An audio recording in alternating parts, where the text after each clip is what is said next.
নবীজি বলছেন কিয়ামতের ময়দানে কয়েকটি স্তর আছে, কয়েকটি স্থান আছে। একটা স্থানের নাম হলো পুলসিরাত। ওই জায়গাটা এত ভয়াবহ হবে, এত ভয়ঙ্কর হবে। পুলসিরাতের আল্লাহ রাসূল 4টা বৈশিষ্ট্য বর্ণনা করেছেন। এক নাম্বার হলো পুলসিরাত হবে খুব সরু। 2 নাম্বার পুলসিরাত হবে খুব ধারালো। 3 নাম্বার পুলসিরাত হবে খুব চিকন, খুব পিছল। আর 4 নাম্বার বৈশিষ্ট্য হলো পুলসিরাত হবে খুব গাঢ় অন্ধকার। কয়টা বললাম? ভালো করে শোনেন। 1 নাম্বার হলো পুলসিরাত খুব ধারালো, 2 নাম্বার হবে খুব চিকন, খুব সরু, 3 নাম্বার হবে খুব পিছল, আর 4 নাম্বার হবে খুব অন্ধকার। 4টা বৈশিষ্ট্য রয়েছে পুলসিরাতের। এবার নবীজি তিনি উদাহরণ নিয়ে এসেছেন। উদাহরণটা কি? উদাহরণটা হলো এরকম যে আপনারা কোনো একটা জায়গায় এমন দেখেছেন দুনিয়াতে 2 দিকে খুব গাঢ় অন্ধকার বাগান, গাঢ় অন্ধকার খুব বাগান। আপন বাগানওয়ালা আপনার উঁচু করে বেড়া দিয়েছে। কিসের না? আপনার কাঁটা যুক্ত গাছ দিয়ে বেড়া দিয়েছে।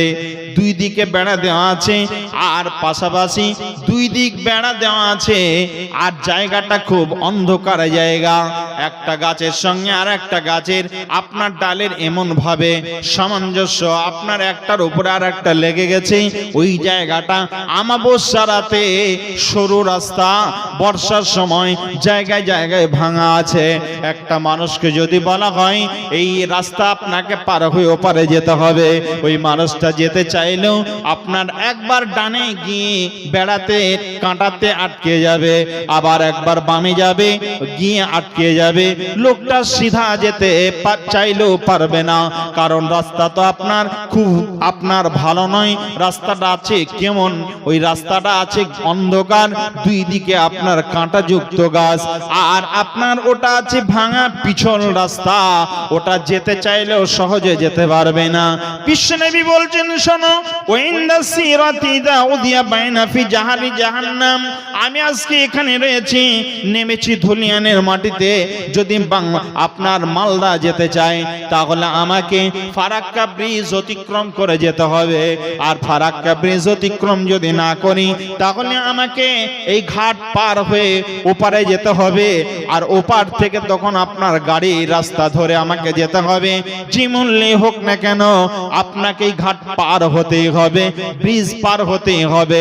ব্রিজ যদি পার না হয় তাহলে আমি মালদাতে পৌঁছাতে পারবো না। ধুলিয়ানের মানুষ আপনার মালদাতে যেতে পারবে না। আপনার মালদায় যেতে হলে পারে মালদার মানুষ কি যদি আপনার নেপালে আসতে হয় তাহলে ওই ফারাক্কা ব্রিজ পার হয়ে আসতে হবে। আল্লাহ রাব্বুল আলামিন একটা আখিরাতের জগতে একটা ব্রিজ রেখেছেন। ওই ব্রিজটার নাম হলো পুলসিরাত। আল্লাহ রাসূল বলছেন ওই পুলসিরাত পার না হওয়া পর্যন্ত একটা মানুষ আপনার মালদা থেকে যেমন ধুলিয়ানে আসতে পারবে না, আর ধুলিয়ানের মানুষ যেমন আপনার মালদাতে যেতে পারবে না, অনুরূপ ভাবে একটা মানুষ আপনার ওই পুলসিরাত পার না হওয়া পর্যন্ত জান্নাতে প্রবেশ করতে পারবে না। একটা মানুষের ক্ষমতাও হবে না জান্নাতে প্রবেশ করা। অতএব আল্লাহ রাব্বুল আলামিনের নবী বলছেন, ওয়া ইনদা সিরাতি ইযা উদিয়া বাইনা ফি জাহারি জাহান্নাম। ওই পুলসিরাতটা রাখা হয়েছে জাহান্নামের উপরে। ওই ব্রিজটা আপনার তৈরি করা হয়েছে জাহান্নামের উপর দিয়ে, যেমন আপনার ফারাক্কা ব্রিজ তৈরি হয়েছে ফারাক্কা নদীর উপরে। আল্লাহ রাব্বুল আলামিন বলছেন, ওয়া ইনদা সিরাতি ইযা উদিয়া বাইনা ফি জাহারি জাহান্নাম। জাহান্নামের উপরে যে ব্রিজটা তৈরি করা হয়েছে এরই নাম হলো পুলসিরাত। ওই পুলসিরাতটার 4টা বৈশিষ্ট্য আপনাদের শুনিয়ে দিলাম। এটা হবে খুব সরু, 2 নাম্বার খুব আপনার ধারালো, 3 নাম্বার হবে খুব পিছল, 4 নাম্বার হবে ওটা হবে খুব গাঢ় অন্ধকার। ওই 4টা বৈশিষ্ট্য আপনার পুলসিরাতে রয়েছে। ওই পুলসিরাতের জন্য বিশ্বনবী আমার পুলসিরাত সম্পর্কে একদিন বক্তব্য দিলেন। বক্তব্যটা এমন ছিল, আল্লাহ রাব্বুল আলামিনের নবীর উপরে কোরআনের একটা আয়াত নাযিল হলো। ওই আয়াত আয়াতটা কি? আল্লাহ রাব্বুল আলামিন একটা আয়াত দিলেন, সূরা মারিয়ামের 71 নম্বর আয়াতটা যেদিন নাযিল হলো, বিশ্বনবী আমার সাহাবীদের মাঝে বক্তব্য শোনালেন, এই সংক্রান্তে কিছু কথা তিনি বললেন, কিছু তথ্য দিলেন। এরপরে সাহাবীরা আপন আপন বাড়ি চলে গেলেন। আল্লাহ রাসূল সাহাবীরা বাড়ি যাওয়ার পর আল্লাহ রাসূলের মুখ থেকে বক্তব্য শুনে সাহাবীরা বাড়ির দিকে চলে গেলেন। বাড়িতে যাওয়ার পর একজন সাহাবীর ঘটনা উল্লেখ এসেছে এই হাদিস, এই আয়াতে তিনি একটা ঘটনা নিয়ে এসেছেন। ঘটনাটা কি? ঘটনাটা হলো এমন, একজন সাহাবীর নাম হলো আব্দুল্লাহ বিন রাওয়াহা। আব্দুল্লাহ বিন রাওয়াহা নামক একজন সাহাবী, তিনি নতুন বিবাহ করেছেন। আল্লাহ রাসূলের সাহাবী যখন বাড়িতে গেলেন, বাড়িতে যাওয়ার পর নিজের স্ত্রীর সঙ্গে এবার তিনি কথা বলতে শুরু করলেন। তারা উভয়ে নতুন বিবাহ করেছেন। আব্দুল্লাহ বিন রাওয়াহার স্ত্রী হলেন নতুন বিবাহিতা, আব্দুল্লাহ বিন রাওয়াহা নতুন বিবাহ করেছেন। দুইজন দাম্পত্য জীবন শুরু করেছেন। এমন সময় তারা বাড়িতে যাওয়ার পর তারা দুনিয়াভি গল্পে মতো হয়ে গেলেন। এরপরে কি একটা এমন সময় এলো, এমন একটা সিচুয়েশন এলো, তারা উভয়ই দুইজন মিলে তারা প্রেম জগতে মেতে গেছেন। এমন সময় হঠাৎ করে আব্দুল্লাহ বিন রাওয়াহা বসেছিলেন আর আব্দুল্লাহ বিন রাওয়াহার স্ত্রীও বসেছিলেন। আব্দুল্লাহ বিন রাওয়াহা দাঁড়িয়ে না বসে না থেকে এবার স্ত্রী এই রাঙের উপরে মাথাটা দিয়ে স্ত্রীর মুখের দিকে স্বামীর মুখটা করে স্বামী বসে শুয়ে গেলেন আর স্ত্রীর মুখটা স্বামীর দিকে হলো। দুইজনের সামনাসামনি মুখোমুখি, একজন শুয়ে আছেন আর একজন বসে আছেন। এমন সময় হযরত আব্দুল্লাহ বিন রাওয়াহার স্ত্রী তার মাথার চুলগুলো নাড়াচ্ছেন। তিনি মাথার চুলগুলো সুন্দর করে নাড়িয়ে নড়িয়ে দিচ্ছেন, মাথার চুলগুলো হিলিয়ে দিচ্ছেন, মাথার চুলগুলো নিয়ে তিনি খেলা করছেন আর উভয়ে যেন কথা বলতে আছেন। এমন সময় হঠাৎ করে আব্দুল্লাহ বিন রাওয়াহার চোখের কোণা গড়িয়ে গড়িয়ে পানি ঝরতে শুরু হলো। আব্দুল্লাহ বিন রাওয়াহার কান্না দেখে স্ত্রী তিনিও কান্না করছেন। এবার আব্দুল্লাহ বিন রাওয়াহা জিজ্ঞাসা করছেন, ও স্ত্রী আমার, তুমি কেন কান্না করছো? প্রিয়তমা, তুমি কেন কান্না করছো বলো? আমি তো তোমাকে এমন কোনো কথা বলিনি যার কারণে তুমি কান্না করবে। কান্না পাওয়ার মতো আমি তোমাকে কথা বলিনি, আঘাত দিয়ে কোনো কথা বলিনি, কেন তুমি কান্না করছো? আব্দুল্লাহ বিন রাওয়াহার স্ত্রী বলছে, স্বামী আমার, আপনি আগে বলেন আপনার চোখ দিয়ে কেন পানি প্রবাহিত হচ্ছে, আপনি কেন কান্না করছেন? আব্দুল্লাহ বিন রাওয়াহা চোখের পানিটা মুছে বলছেন, ওয়া ইম মিনকুম ইল্লা ওয়ারিদুহা কানা আলা রাব্বিকা হাতমান মাকদিয়া। রে আমার স্ত্রী শোনো, আমি জন্য কান্না করছি, এখন আমি আর তুমি ছাড়া পৃথিবীতে এখানে কেউ নেই, আমি আর তুমি দুইজন রয়েছি, তুমি আমার স্ত্রী আর আমি হলাম তোমার স্বামী। আমরা দুইজন স্বামী আর স্ত্রী, আমরা এমন মহব্বতের জীবন যাপন করছি, একজন আর একজনকে না দেখলে থাকতে পারি না। আর এটা এমন একটা জগৎ, এই জগৎটার নাম হলো দুনিয়া। এই জগৎ ছেড়ে একদিন এমন একটা জায়গায় যেতে হবে, এর নাম হলো আখিরাতের জগৎ। আখিরাতের জগতে একটা জায়গাকে পাড়ি দিয়ে একটা ব্রিজকে পাড়ি দিতে হবে, আর ওই ব্রিজটা পাড়ি দিয়ে ওই ব্রিজটা অতিক্রম করে আমাদেরকে একটা জগতে প্রবেশ করতে হবে। ওই জগৎটার নাম হবে জান্নাত। ওই জান্নাতে যদি যেতে চাই তাহলে আমাকে একটা ব্রিজ অতিক্রম করতে হবে।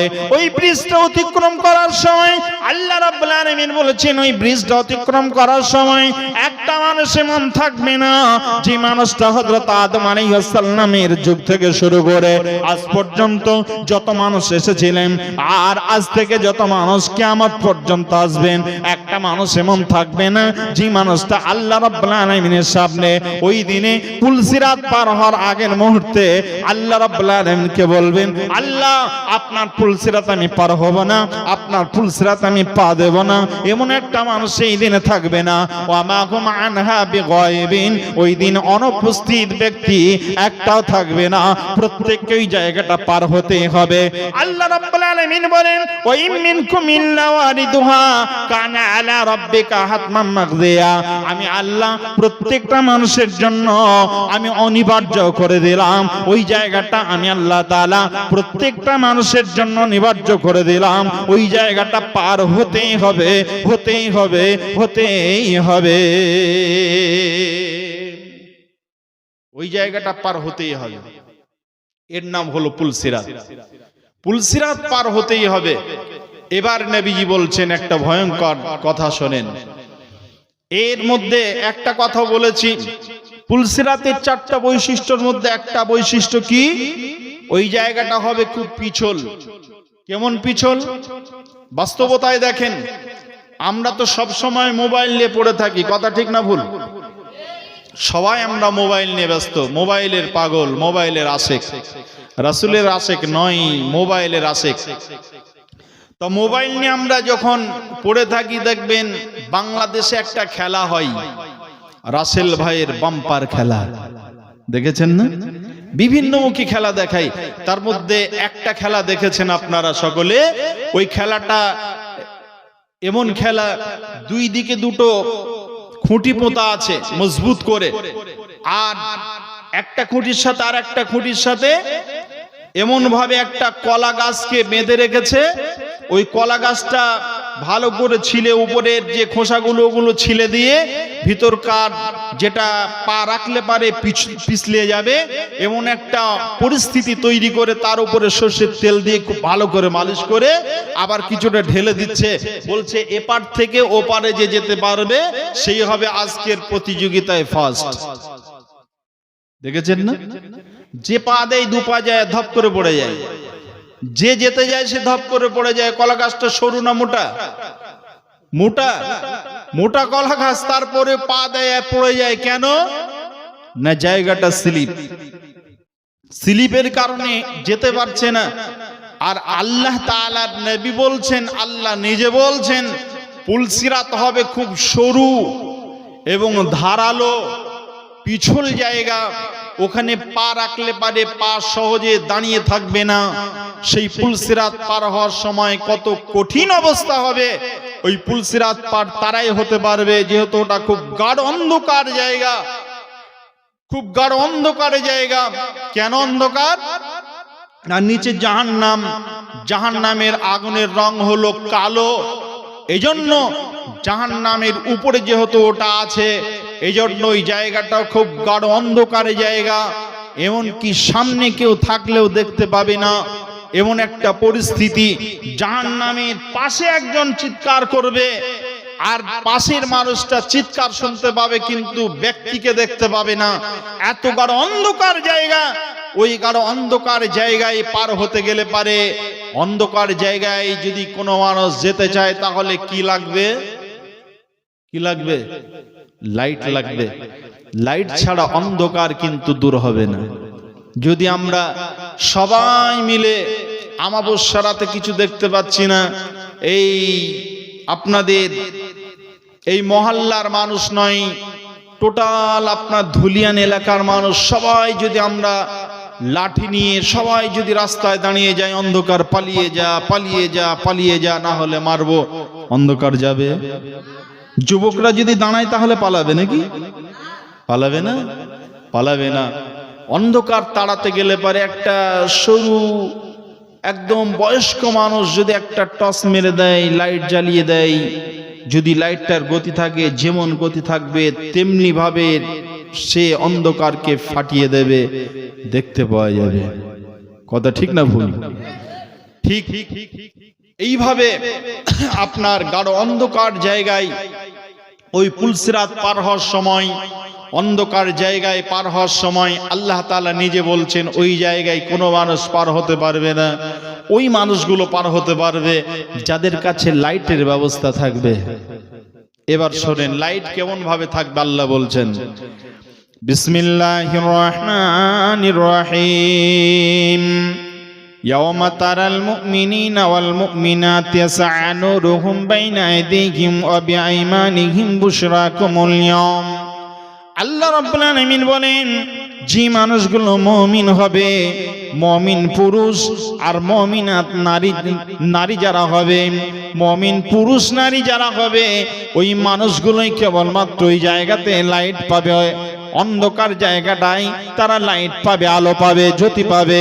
ওই আলো নিয়ে তারা খুব দ্রুত বেগে তারা ওই জায়গা পার হতে পারবে, এছাড়া অন্য কোনো মানুষ পার হতে পারবে না।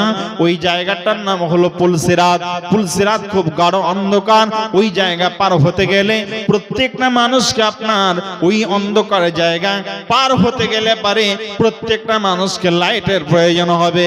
আপনার রাস্তাতে দেখবেন আপনার গাড়ি যেটা চলে, আপনার বাড়িতে যে মোটরসাইকেলটা আছে তার একটা হেডলাইট আছে, আপনার রোডে যে গাড়িগুলো চলে তার সামনে লাইট জ্বলবে।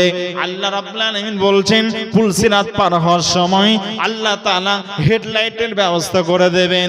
কপালে লাইট জ্বলবে, অঙ্গ প্রত্যঙ্গে লাইট জ্বলবে, আর ওই অঙ্গ প্রত্যঙ্গ আর কপালে লাইট জ্বলার যার যেমন আমল থাকবে ওই আমল অনুযায়ী তার লাইট জ্বলবে। আপনার পাশে আপনার বন্ধু জীবন যাপন করেছে, আপনি নামাজি ছিলেন, আপনার বন্ধু এক ওয়াক্ত নামাজ পড়েনি, আপনি নামাজি, আপনার স্ত্রী এক ওয়াক্ত নামাজ পড়েনি, আপনি তাকে নামাজের কথা বলেছেন, সালাতের কথা বলেছেন, সে আপনাকে পাল্টে বলেছে তুমি পড়ো তাহলেই হবে, আপনার কথা সে শোনেনি, আপনার স্ত্রী নামাজ পড়েনি। বন্ধুরা আমার, আপনার মেয়ে নামাজি নয়, আপনার ছেলে নামাজ এক ওয়াক্ত পড়ে না, আপনার ছেলে ওই দিনে পার হতে পারবে না, আপনার মেয়ে ওই দিনে পার হতে পারবে না। তবে ওই দিনের দৃশ্যটা কেমন হবে? আল্লাহ রাব্বুল আলামিন বলেন ওই দিনে, এরপরের আয়াত আল্লাহ তাআলা বলছেন, এটা কোথায় আছে না সূরা হাদিদ, এটা হলো 57 নম্বর সূরা 13 নম্বর আয়াতে আল্লাহ তাআলা বলছেন আল্লাহ রাব্বুল আলামিন ওই দিনে যে মানুষগুলো লাইটের ব্যবস্থা করে দেবেন, পুলসিরাত ওই মানুষগুলো যখন পার হতে শুরু করবে লাইট যেমন থাকবে লাইট অনুযায়ী তার গতিটা তেমন থাকবে। আল্লাহ রাব্বুল আলামিন বলেন ওই লাইট দেখে দেখে তার ওই প্রতিবেশী, তার ওই সংসারের ভিতরে তার ওই মানুষগুলো, যেই মানুষগুলো তার পরিবারস্থ লোক ছিল, তার ছেলে ছিল, তার মেয়ে ছিল, তার স্ত্রী ছিল, এরা একজন নামাজ পড়েনি। কারণ আল্লাহ তাআলা বলছেন আসসালাতু নূরুন, নামাজ হলো না আপনার আলো, নামাজি হলো জ্যোতি। যে লোকটা নামাজ পড়েছে তার কাছে লাইটের ব্যবস্থা হয়েছে, যে লোকটা নামাজ পড়েনি ওই লোকটার কাছে লাইট থাকবে না। অতএব আল্লাহ রাব্বুল আলামিন বলছেন শোনো, আল্লাহর নবী বলছেন শোনো, যে মানুষটা পৃথিবীতে নামাজ প্রতিষ্ঠা করেছে ওই লোকটা সেই দিনে লাইটের ব্যবস্থা তার হয়ে যাবে। যারা আপনার সূরা সিরাতে যারা রাসূলকে রাজি করতে পেরেছে ওই লোকগুলো সেই দিনে আপনার লাইট পেয়ে যাবে। আল্লাহ রাব্বুল আলামিন যখন লাইট দেবেন ওই লাইটে যে লোকটা তার পরিবারস্থ লোক ছিল, বিবি নামাজ পড়েনি, স্ত্রী তার নামাজ পড়েনি, তার ছেলে নামাজ পড়েনি, তার মেয়ে নামাজ পড়েনি, মেয়ে পর্দায় ছিল না, স্ত্রী তার পর্দার সহিত চলেনি, ওই স্ত্রীটা, ওই মেয়েটা, ওই ছেলেটা, এই লোকটা আর পিছন পিছন যেতে শুরু করবে। যেহেতু লোকটা একা তার পরিবারের লোকদেরকে দেখভাল করেছে, ইনকাম করেছে, তাদের পিছনে খরচ করেছে, স্ত্রীকে নামাজ পড়তে বলেছে নামাজ পড়েনি, মেয়েকে নামাজ পড়তে বলেছে নামাজ পড়েনি, পর্দা সহিত চলতে বলেছে চলেনি, এরপরেও ছেলেটাকে নামাজ পড়তে বলেছে পড়েনি। এই লোকটা যখন পার হবে কিয়ামতের ময়দানে তখন এই ছেলেটা, মেয়েটা, স্ত্রীটা তার পিছন পিছন যেতে শুরু করবে। কিছুটা যেতে যেতে যখন লোকটা বুঝতে পারবে, ওই পুরুষ লোকটা, বাপটা যখন বুঝতে পারবে, স্বামীটা বুঝতে পারবে যা আমার পিছন কেউ যেন আসছে, তখন পিছন ফিরে দেখবে আমার পিছনে কারা, জিজ্ঞাসা করবে তোমরা কারা, তখন বলবে আমি তোমার স্ত্রী। তুমি কি চিনতে পারছো না? সঙ্গে সঙ্গে বলবে চিনেছি, তারপরে জিজ্ঞাসা করছি আজকে আমার পিছনে কেন তোমরা? স্ত্রী বলবে এটা পাগলের মতো কথা, কেন আজকে তোমার পিছনে, তুমি কি বুঝতে পারছো না? পৃথিবীতে তোমার পিছন পিছন জীবন যাপন করেছি, আজকে আমার কাছে লাইটের ব্যবস্থা নেই। পৃথিবীতে তোমার হাতে লাইট ছিল, আগে আগে গেছো, আমি পিছন পিছন গেছি। আজকের এই জায়গাতে এই অন্ধকার পার হওয়ার জন্য লাইট ছাড়া কেউ পার হতে পারবে না। আমার কাছে লাইট নেই, তোমার কাছে লাইট আছে, এই জন্য তোমার লাইটে আজকে আমি পার হতে চাই। তখন স্বামী বলবে স্ত্রীকে একবার পিছন ফিরে দেখো, যে জায়গা থেকে আমি লাইট নিয়ে এসেছি ওই জায়গাতে তোমার লাইটটা আছে, পিছনের দিকে দেখো তোমার লাইটের ব্যবস্থা আছে। যেমনি পিছন ফিরবে স্বামী ফট করে পার হয়ে চলে যাবে, ওই জায়গাতে স্ত্রী ধরা খেয়ে যাবে, আর সঙ্গে সঙ্গে নিচ থেকে ফেরেশতারা টান দিয়ে তাকে জাহান্নামে ফেলে দেবে। জাহান্নামের মালাক, যে জাহান্নামের ফেরেশতারা, যে দারোয়ানরা দুই দিকে গার্ড হয়ে দাঁড়িয়ে থাকবে, ওই ফেরেশতারা সঙ্গে সঙ্গে তাদেরকে ধরে নিয়ে জাহান্নামে নিক্ষেপ করে দেবে। আর যেই মানুষটা পার হয়ে চলে যাবে ওই মানুষটার জন্য আর রহমতের ফেরেশতারা আহলান ওয়া সাহলান ওয়া মারহাবান বলে তাদের ওয়েলকাম জানাবে, সুস্বাগতম জানাবে। আর ওই মানুষটা জান্নাতে চলে যাবে। স্ত্রী তার ওই জায়গাতে পড়ে কান্না শুরু করে দেবে, চিৎকার শুরু করে দেবে। স্বামী পার হয়ে যাবে, বাপ পার হয়ে যাবে, মেয়ে ওই জায়গায় পড়ে যাবে, স্ত্রী পড়ে যাবে। ওই জায়গাতে আপনার ওই জায়গাটার নাম হলো জাহান্নাম। ওই জাহান্নাম তাদেরকে ওই জায়গায় ধরে নেবে। ওই জাহান্নাম তারা পার হতে পারবে না, পুলসিরাত পার হতে পারবে না। পুলসিরাত পার হতে গেলে পারে লাইট ছাড়া কোনো মানুষ চলতে পারবে না, লাইট ছাড়া কোনো মানুষ এপার থেকে ওপার যেতে পারবে না, পারবে না, পারবে না।